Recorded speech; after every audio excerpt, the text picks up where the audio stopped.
저희 아이들이 좋아하는 TV 프로그램이 두 가지가 있습니다. 하나는 런닝맨이고 또 하나는 골대녀입니다.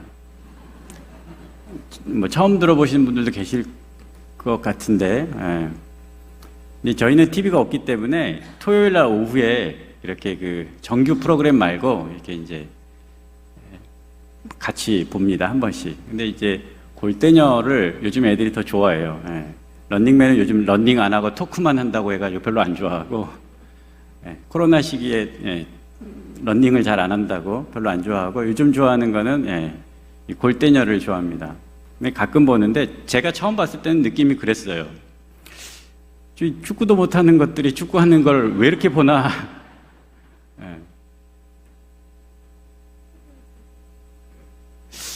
그래서 처음에는 같이 보다가 저는 이렇게 주의 깊게 안 봤는데 애들이 계속 봐가지고 저도 이제 계속 보게 됐거든요.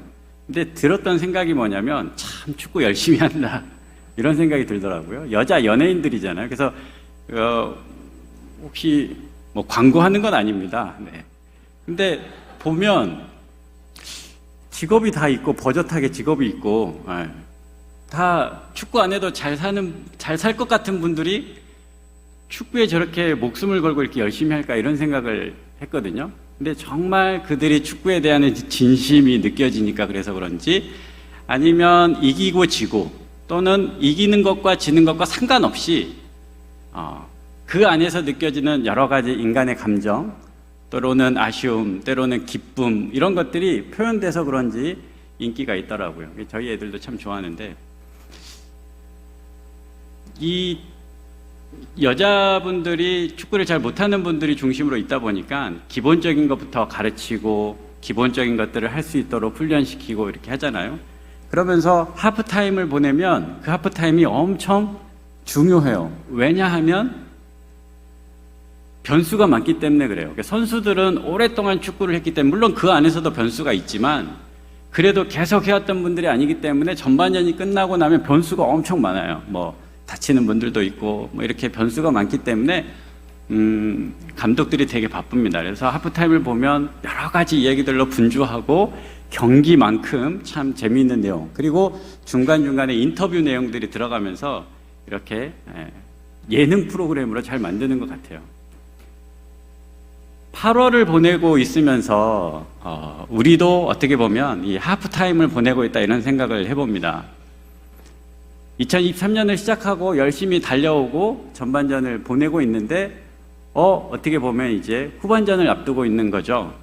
그래서 잠깐 휴가도 보내고 힘도 가지고 또 중간 우리의 삶은 잘 살아가고 있는지 돌아보는 그런 시간. 그래서 하프타임도 나름 무언가로 열심히 또 후반기를 준비하면서 또 기도하면서 하나님께서 나에게 원하시는 삶을 나는 잘 살아가고 있는지 이렇게 돌아보는 그런 8월이 되었으면 좋겠습니다. 이 시간을 또 잘 보내야 우리에게 허락해 준 하반기에 하나님께서 예비해 놓으신 은혜의 열매들을 많이 맺을 수 있으리라고 믿습니다. 그 은혜가 우리 모두에게 있기를 간절히 소망합니다. 오늘 말씀 제목은 어찌하여 내게입니다. 루시라는 한 여인의 이야기를 통해서 하나님께서 어떤 분이신지, 그리고 하나님께서 오늘 우리에게 원하시는 것이 무엇인지 그 은혜를 같이 나눌 수 있었으면 좋겠습니다.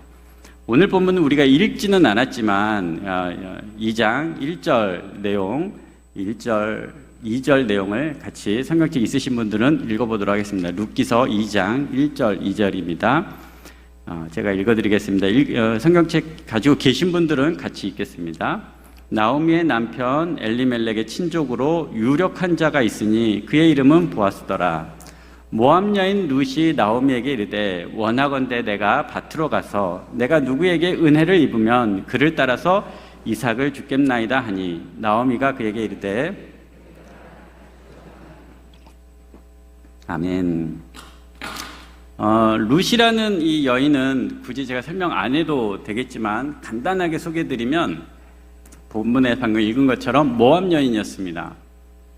모압 여인인데 시집을 잘못 가가지고 인생이 꼬인 여인입니다. 어떻게 모압으로 이주 온 가정과 같이 결혼을 했는데 그 3부자가 한꺼번에 죽게 되면서 다시 이 이스라엘 베들레헴 땅으로 돌아온 이주한 여인입니다. 그렇기 때문에 어떻게 보면 참 불쌍한 여인입니다. 2절에 보면 그녀가 어떤 삶을 살아야 하는지, 어떠한 고달픈 인생을 살아야 하는지에 대해서 보여주고 있습니다. 당장 지금 눈앞에 보인, 눈앞에 닥친, 눈앞에 해결해야 되는 먹을거리에 신경을 써야 하고, 누구도 돌봐줄 사람이 없어서 혹 내가 은혜를 입게 되면 라고 오늘 밥을 먹을 수 있는, 누군가에게 은혜를 입어야 밥을 먹을 수 있는 그런 형편의 여인이 되었습니다. 이 여인에게 일어난 일을 오늘 같이 나눌 텐데, 저는 이 여인에게 일하시는 하나님을 우연과 마침의 하나님이라고 표현을 했습니다. 뭐라고요? 우연과 마침의 하나님. 우연과 마침의 하나님께서 이와 같은 핍절하고 또 궁궁한 여인 룻을 어떻게 돌보는지, 인간의 계획과 인간의 아픔을 어떻게 살피시는지 보도록 하겠습니다. 3절, 4절 같이 한 번만 더 읽어보겠습니다. 3절, 4절입니다. 룻이 가서 베는 자를 따라 밭에서 이삭을 줍는데,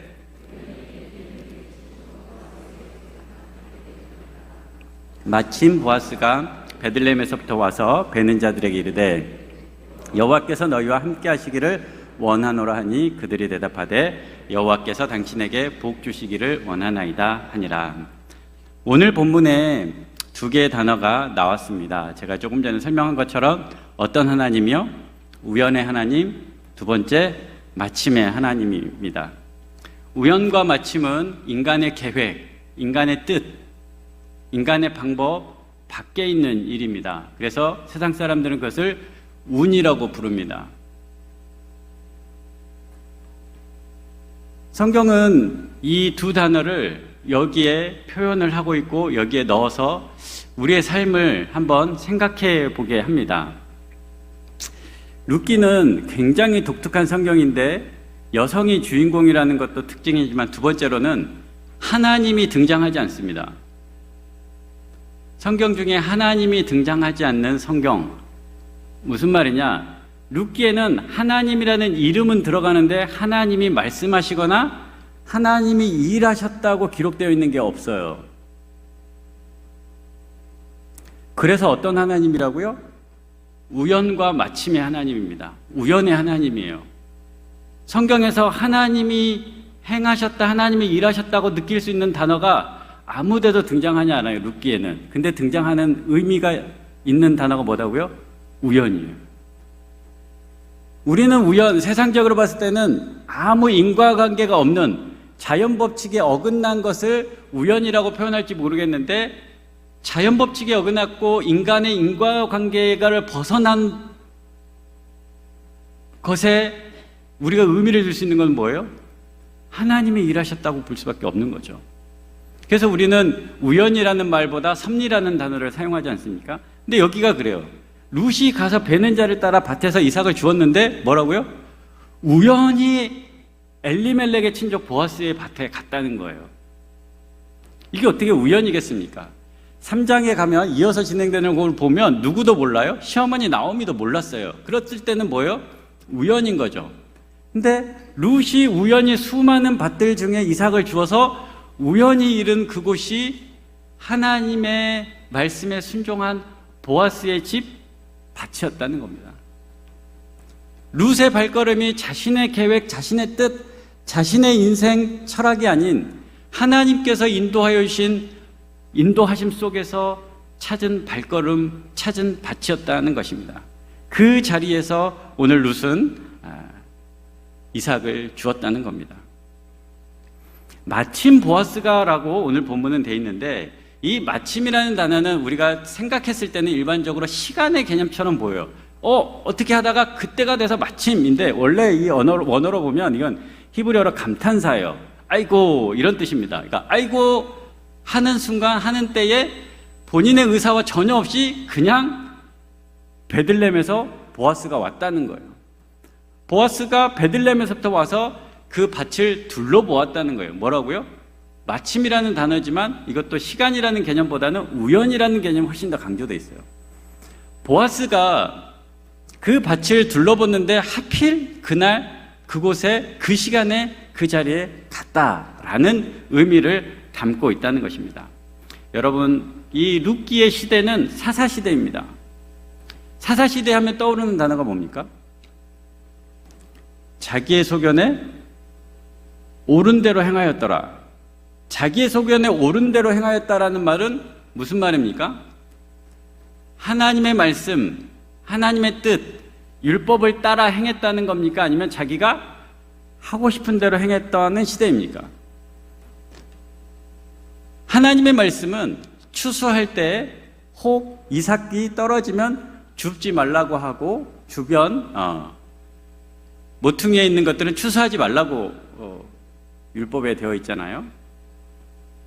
이 규정을 사람들이 지켰을까요? 안 지켰을까요? 여러분들 같으면 어떻게 하겠습니까? 여러분의 소견에 어떻게 하시겠습니까? 추수하신 지 오래되셨거나 추수를 한 번도 안 해보셔가지고, 근데 내가 추수하고 남는 것을 거두어 잘 줍는 것이 사실 부지런함의 상징이고 그렇잖아요. 떨어진 것, 남는 것, 다른 사람에게 줄 것까지 배려하는 것이 인간의 본성에 맞지 않는 거예요. 그래서 뭐라고 그런 거예요? 하나님께서 자신의 소견대로 행하지 말고 하나님께서 혹 은혜가 필요하고 하나님의 도움이 필요하고 이 율법을 지켜야지만 먹고 살 수 있는 고아와 과부와 나그네, 레위인들을 위해서 남겨놓으라고 했는데 사람들이 잘 지켰을까요? 안 지켰을까요? 사사시대는 어떤 시대라고요? 하나님 말씀보다 자기 소견에 옳은 대로 행했기 때문에 안 지켜졌을 가능성이 훨씬 높습니다. 높다는 거지 다 그렇다는 건 아니에요. 근데 이 룻이 그 밭에 우연하게 하나님의 인도하심 속에서 갔어요. 그리고 그곳에서 보아스를 만났습니다. 이게 오늘 본문에 나오는 장면, 그리고 오늘 본문이 진행되는 장면입니다.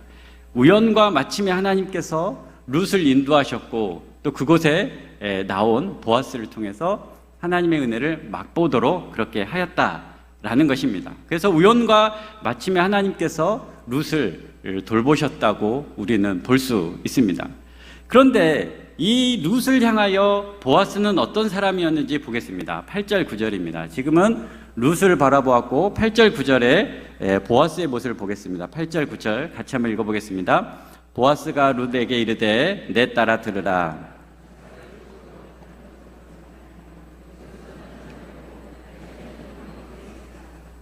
그들이 베는 밭을 보고 그들을 따르라. 내가 그 소년들에게 명령하여 너를 건드리지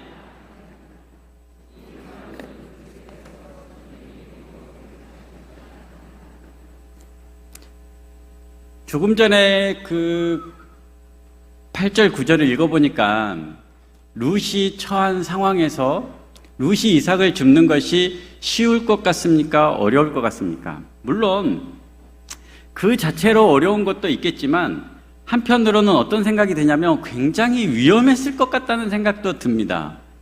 여인으로서, 이방 여인으로서 이곳에서 이 이삭을 줍고 또 그 이삭을 단순히 줍는 것만 집중하는, 즉 육체적으로 힘든 것만 고민되는 것도 아니라 여성으로서의 여러 가지 안전이라든지 이런 것들도 충분히 보장되지 않는 상태로 이삭을 줄 수밖에 없는 그런 형편이었다라는 것을 알게 됩니다. 그런데 그런 형편을 세심하게 보아스가 이와 같이 돌보고 살피고 그를 배려해주는 세심한 모습을 보게 됩니다. 그런데 여기에서 중요한 것이 있습니다. 제가 조금 전에 말씀 제목을 어찌하여 내게라고 이런 표현을 썼는데, 이와 같은 보아스의 세심한 배려를 향하여 룻이 갖게 되는 질문입니다. 룻이 갖게 된 태도예요. 그 태도가 이렇게 담겨져 있습니다. 10절 같이, 오늘 본문인데요. 10절 다 같이 한번 읽어보겠습니다. 룻이 엎드려 얼굴을 땅에 대고 절하며 그에게 이르되 나는 이방 여인이거늘 당신이 어찌하여 내게 내게 은혜를 베푸시며 나를 돌보시나이까 하니입니다. 나는 이방 여인이거늘 어찌하여 내게 은혜를 베푸시며 나를 돌보십니까? 라고 하는 룻의 물음입니다. 그가 처음 이 시어머니를 따라서 이곳으로 왔을 때부터 그의 어떤 마음은 그런 마음이었을지도 모릅니다. 내가 이제 내 인생은 여인의 인생으로는 끝났구나. 이제 불행 시작 뭐 이렇게 생각하고 왔을 수도 있지만 어쨌든 자기 스스로 정체성을 가지고 있었어요. 룻의 정체성은 뭐였다고요? 모압 여인이거늘입니다. 나는 모압 여인이에요. 모압 여인인 나를 이런 생각을 하면서 지내고 있고 살고 있고 앞으로 살아야지만 그래도 다행입니다. 그런데 이 보아스의 친절을 향하여 이런 표현을 한 겁니다. 어찌하여 내게. 그런데 보아스는 그렇게 생각하지 않았어요. 이게 중요합니다. 자기 자신은 스스로를 모압 여인인 내게 어찌하여 라는 생각을 할 수 있을지 모르지만 보아스는 그녀를 향하여 어떤 정체성, 어떤 시각을 가지고 있었냐면 그게 11절, 12절입니다. 11절, 12절 같이 한 번만 더 읽어보겠습니다. 보아스가 그에게 대답하여 이르되 내 남편이 죽은 후로 내가 시어머니에게 행한 모든 것과 내 부모와 고국을 떠나 전에 알지 못하던 백성에게로 온 일이 내게 분명히 알려졌느니라. 여호와께서 내가 행한 일에 보답하시기를 원하며 이스라엘의 하나님 여호와께서 그의 날개 아래 보호를 받으러 온 내게 온전한 상 주시기를. 아멘. 여기서 중요한 게 있는데 보아스가 봤을 때 룻은 어떤 여인이라고요? 조금 전에 스토리를 쭉 이야기했던 것처럼 그와 같은 인생을 살아온 사람이었습니다. 그런데 그녀를 향하여 보아스가 정의한 정의는 이스라엘의 하나님 여호와께서 그 다음에 나와 있는 그의 날개 아래에 보호를 받으러 온 내게라고 새로운 정체성을 심어주고 있는 거예요. 룻은 누구라고요? 여호와 하나님을 믿는 믿음 가운데서 모압이라는 땅에 혹 다시 있을 수도 있고 이곳으로 오지 않아도 될 수 있는 그런 형편임에도 불구하고 하나님께서 보호해 주실 것이라고 믿고 나아온 여인이라고 정의를 하고 있는 거예요. 룻은 누구라고요? 우리와 같지 않습니까? 이 세상을 살아가면서 내 방법, 내 뜻, 내 계획, 내 모습으로 내가 수고하여서 애쓰고 열매 맺어서 성공하고 싶어하는 나. 그런데 실수와 연약함과 또 부족함 속에서 한계 속에서 넘어지고 좌충우돌하는 나. 그래서 하나님 앞에 나오면서 어찌하여 내게 라고 묻고 탄식하고 절망하고 불평하고 원망하는 나. 이거 어찌하여 내게거든요. 하나님 어찌하여 내게. 불평할 일 있고 원망할 일 있으면 늘 그렇게 질문하고 그렇게 말하고 있는 나. 그런 나에게 하나님께서 우리에게 부어주시는 명확한 정체성은 뭐냐면 예수 그리스도의 십자가로 인하여 죄 용서함을 받은 너, 하나님께 수고하고 무거운 짐을 내려놓은 너, 하나님을 찾고 만나고 하나님께 기도하고 하나님께 예배하는 너를 향하여 하나님은 어떻게 하냐면 품에 안아주시는 분인 겁니다. 우리는 늘 하나님 앞에 나오면서 때로는 죄인됨만 늘 생각이 되고 아픈 것, 연약한 것만 생각될지 모르지만 하나님 품 안에서는 하나님 앞에 나올 때는 그 생각보다 하나님의 날개 아래 거하고 싶은 우리의 정체성, 저는 하나님의 자녀입니다. 예수님의 십자가와 예수님의 사랑으로 인해서 하나님의 자녀가 됐고 하나님의 백성이 됐고 하나님의 은혜로 살아갈 수밖에 없는 나입니다 라고 이와 같은 고백을 하며 살아갈 수 있기를 간절히 소망합니다.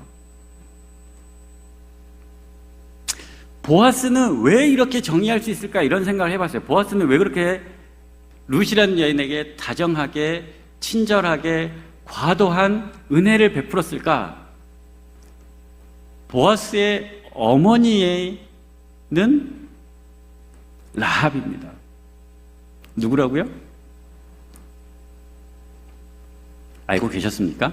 네, 저보다 더 잘 알고 계실 거라고 생각되지만 보아스의 엄마는 누구라고요?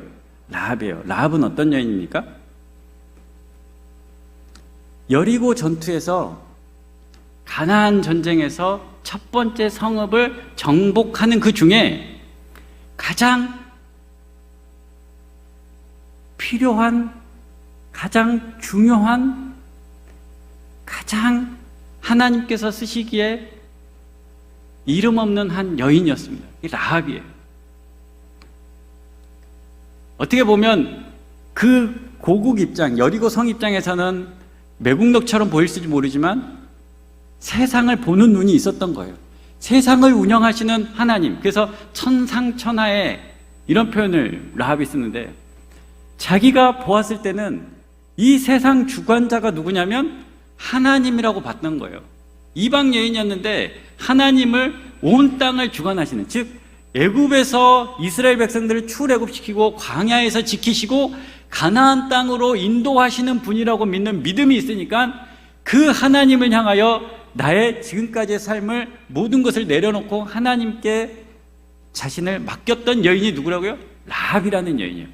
라합의 아들이 보아스입니다. 보아스는 아마 라합이라는 어머니가 어떻게 이스라엘 민족에 거하게 됐는지, 자신이 믿는 하나님은 어떤 하나님인지 분명하게 깨닫고 있었을 거예요. 그래서 삶을 살아가는데 기존의 이스라엘 백성들이 살던 삶의 방식과 같았어요? 달랐어요? 다른 거예요. 사사로이 개인적 소견에 따라서, 인간적인 생각에 따라서 자신의 소견에 옳은 대로 행하지 않고 하나님의 율법, 하나님의 말씀이 규정하고 지키고 명령하고 있는 것을 준행하면서 살았던 거예요. 그게 보아스입니다.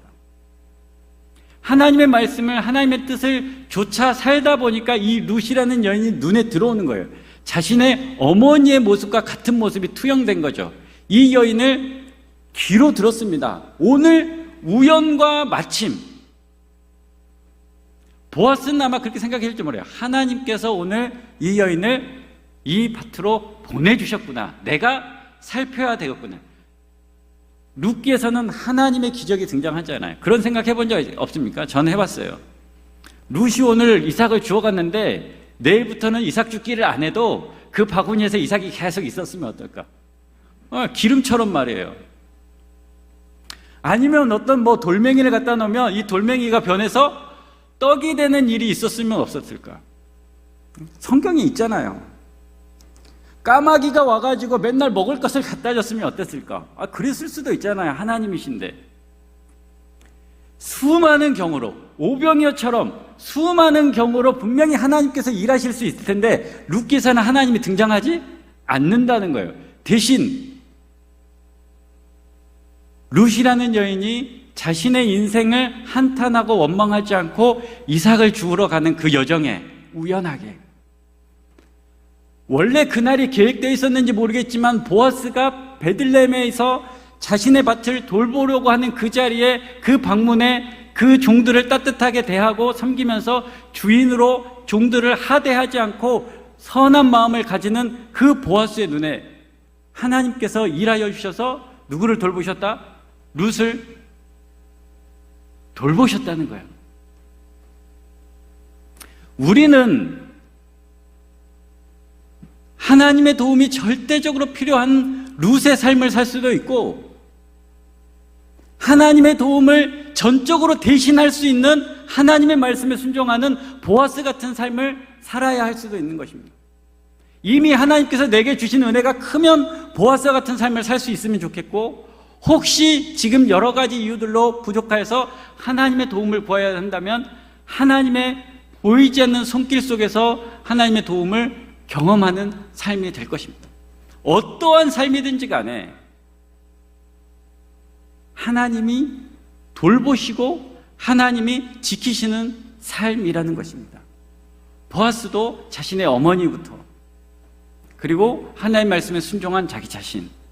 그래서 하나님의 돌보심을 입었기에 그 은혜를, 그 자비를 베풀 수 있는 것이고, 앞서 먼저 은혜를 입은 사람이고, 또 룻은 이제 막 하나님의 품 안에, 하나님의 날개 아래, 하나님의 보호 아래 들어와서 살기를 소망하는 마음으로 나온 여인 룻이 오늘 본문에 등장하는 거죠.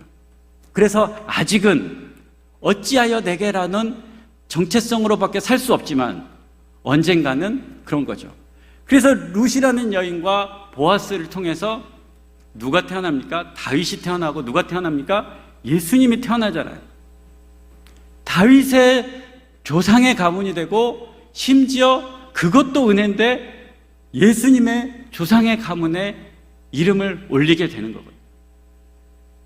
룻이라는 여인이 하나님 앞에 나아가는 그 자리, 그때, 그 방식, 그리고 보아스가 그 여인을 돌보며 살피며 함께하는 그 모습을 통해서 하나님은 일하시고 역사하시기 시작한 것입니다. 룻과 보아스의 만남은 두 사람의 사랑 이야기가 아닙니다. 물론 사랑 이야기이긴 하지만 사랑 이야기로 끝나지는 않습니다. 단순히 보아스가 한 여인을 그냥 이렇게 보호해줬고 그를 품어줬고 그에게 전적인 은혜를 베풀었다는 것으로 또 끝나지 않습니다.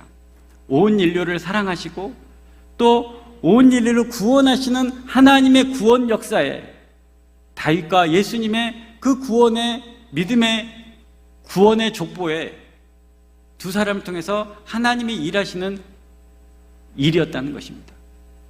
오늘 2023년 이 하반기를 시작하는 즈음에 하나님의 도우심과 하나님의 은혜를 사모하면서 하나님의 은혜와 도우심 없이는 오늘을, 내일을, 남은 2023년을 살 수 없을 것 같은 혹 아픔과 두려움과 염려와 근심에 있는 우리가 있다면 룻의 마음으로 고백하며 하나님 앞에 나아가 하나님의 은혜의 손길을 경험하는 2023년 될 수 있기를 간절히 소망합니다. 뿐만 아니라 하나님께서 주시는 은혜가 커서 감사함으로 또 2023년 하반기를 보내기를 원하시는 분들에게는 하나님의 말씀에 순종하여 하나님의 사랑과 하나님의 구원의 역사에 나도 하나님의 은혜의 손길에 감는, 하나님의 사랑의 은혜의 손길에 필요한 이들에게 섬기는, 또 하나님의 놀라운 손에 붙들림 받는 보아스 같은 삶을 살게 하여 주십시오라고 기도하며 하반기를 멋지게 살아갈 수 있기를 간절히 소망합니다. 이번 주 우리의 삶에서도 그렇고 하반기 우리의 계획 가운데서도 우리의 계획과 뜻과 방법, 우리의 생각 넘어서 일하셔서 하나님의 은혜로 가득한 복된 삶이 될 수 있기를 간절히 소망합니다.